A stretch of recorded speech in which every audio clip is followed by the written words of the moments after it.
وقتی با کلی خستگی میخونه میخوای ساعت 9:30 شب شام بخوری، لونا خانم که اصلا هم خوراک لوبیا دوست نداره اومده نشسته جلو زل زده به تو با قاشق میره بالا میاد پایین.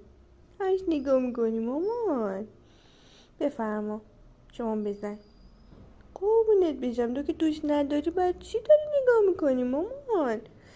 من غذامو بخورم، شما که غذا تو خوردی، بعد با هم بریم بازی کنیم باشه مامان؟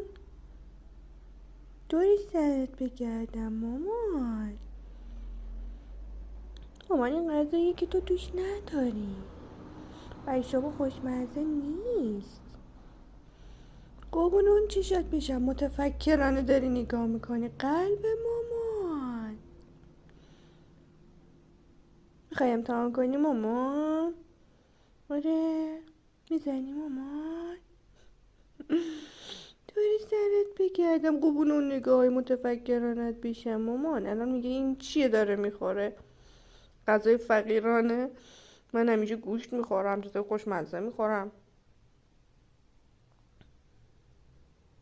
قلب من آخه